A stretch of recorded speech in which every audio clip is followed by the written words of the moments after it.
Okay, we have another problem here.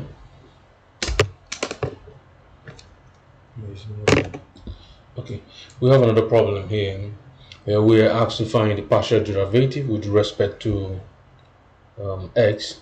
So it means y will be constant. So with respect to x and y will be constant. So to do that, we can use our notation of our partial derivative of our function in a partial derivative of x, which is y is constant in this problem. Y is constant, which is partial derivative of partial derivative of x.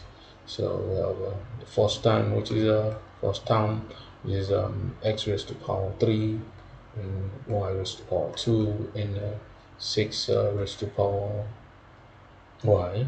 So let's solve it. Solve this problem term by term. This is a term, whole term here. This is a whole term. So let me just move x raised to power 2 to the right hand side, since we're interested in x raised to power the x here, while the y remain constant. So let me move it up to this side. So we have x raised to power 3 using the power rule to solve this problem.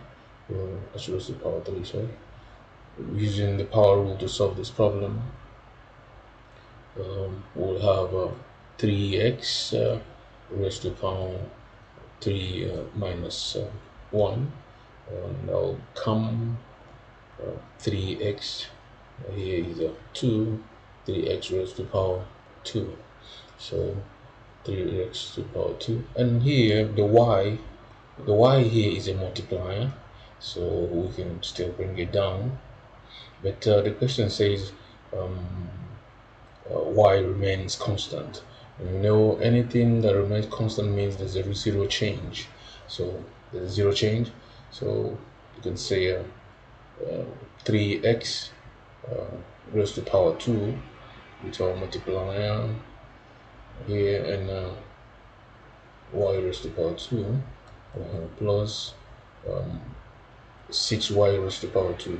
So here we said y is constant. Now in this term here, everything here becomes 0. Everything here becomes 0 because I know you'll be asking me why, if the y is 0 here, why is it that the y here is not also 0? No, the y here is a multiplier to this x, and that will become 3x raised to power 2 and y raised to power 2, while the y here is constant, and anything that is constant means it has a zero rate of change. There's a zero rate of change, so everything here becomes equals to 0. So this is our answer here. So we've succeeded in finding the partial derivative with respect to x while y remain constant.